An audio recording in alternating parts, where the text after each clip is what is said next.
thing you thought about before you went to sleep last night, or the first headline you read this morning. Chances are you might not remember because the human brain forgets, it gets distracted, and it miscalculates. But our next guest is here to tell us why these flaws are actually a good thing.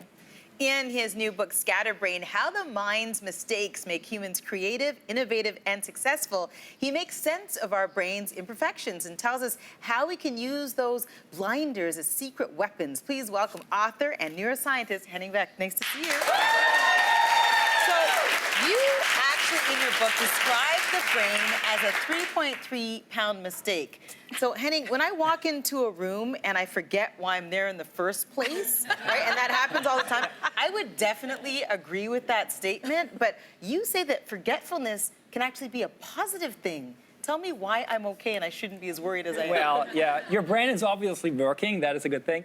And you see that it is way more important to remember the important stuff, and therefore you have to filter out what is not important.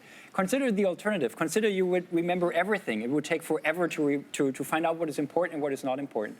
And we know from studies that the most intelligent brains are able to filter out the unimportant stuff way better than to remember everything. Yeah. Okay, but sometimes we forget things at like the worst times. Yeah. I've been here on this show before where I've had a really important thing I wanted to say, and as I'm about to say it, poof, it like evaporates from my brain. Yeah. So talk about the positive side of brain farts. Yeah, well, I don't remember the number of my sister, but I know when I have to call her. You know, it's way more important to understand stuff than to remember everything. This is what we do constantly.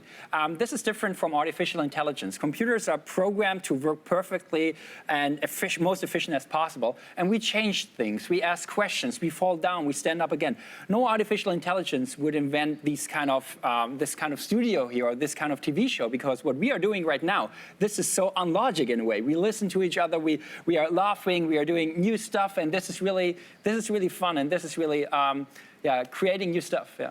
Okay, so let's talk about our access to information and how our brain is handling it. Because today, like, you can ask for and try to get any information about basically anything in the world, and you can get that all day, every day in your life. And so you say that it is important for us to understand mental digestion if we actually want any of that information to actually stick in our brain. So what is mental digestion? Exactly. When I eat pancakes for breakfast, I hope that a lot of these pancakes molecules will turn into muscle molecules. But this is only going to happen if I digest. If I eat pancakes throughout the day, I'm going to explode. So I have to digest.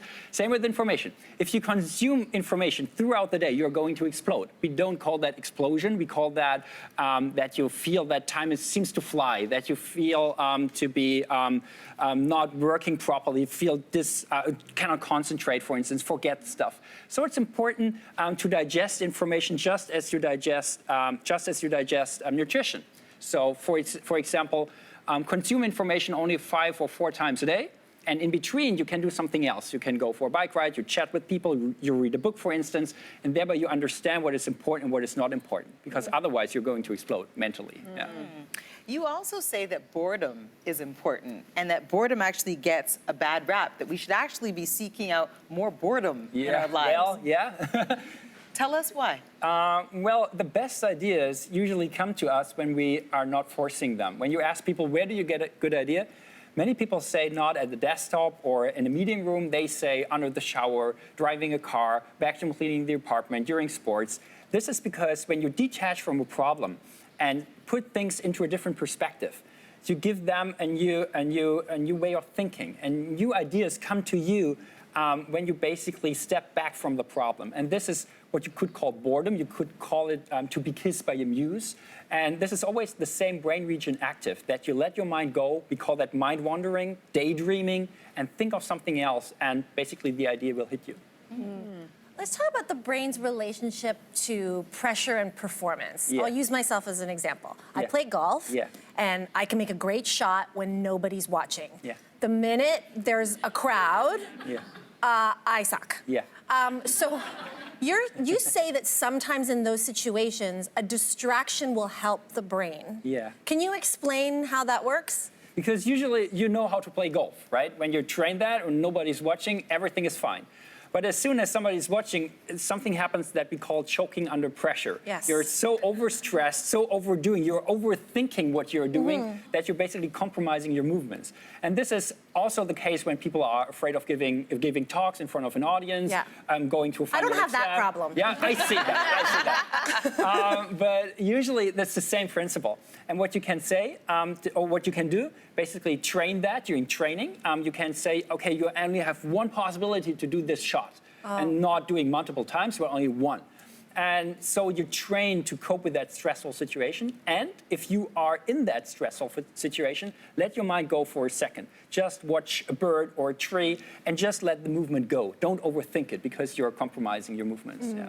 Okay, but isn't distraction, sometimes it isn't a positive thing. Like, we think about technology and our attachment to our phones. One of the most frustrating parts of any kind of work day is how often we're being pulled in a million directions. Our phones are buzzing, demanding attention with a new message or email. So you talk about this as we should get into the idea of a media diet. Yeah. What is that? Because all these devices have been designed to get your attention. And you can become very focused on these kind of devices and not basically step back from them because they are so addictive. So what you can do is basically first break this habit loop, because these devices have been designed to form a habit. That, for example, if the phone rings or an app buzzes, you open it and you're inside this app, and it's very hard to detach yourself from that. So if a phone buzzes or a phone rings, look at it and try to break this habit loop. Try not to use it for a second, because otherwise you're on this autopilot. And on the other hand, don't use it quite that often. I mean, have a hobby, during sports, playing music, cooking, as we have seen. This is super important because during that periods of time, people get the good ideas, not when they are on their media. So schedule maybe times during the day where it's like, okay, this is my phone time. Exactly. Maybe what I do, for example, I use my phone like 5 or 4 times a day, and very specific. And during the other periods of time, I'm doing sports or reading something. Yeah. You've also got some really good tips for parents in this book. And we know that there are parents and caregivers out there who like to award their kids or reward their kids for academic performance. Yeah. You bring home an A, Johnny, and I'll give you, I don't know, $30 or whatever it is. Yeah. You say, though, from a neurological perspective, this is a very bad idea. Why? Yeah. Because you undermine the innate motivation system that we have.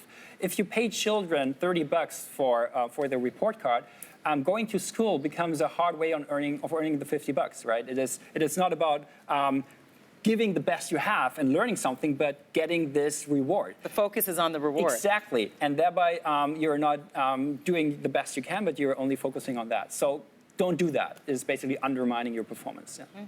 I know you said earlier that that the brain is not a machine, but the common narrative about the brain that we think is that it's a computer and that it computes. Yeah. When you think about computing, you think about numbers and math. Yes. I don't like math and can't do math when it's on a paper. Yeah. But I'm great at math when I'm in the casino and I'm counting chips.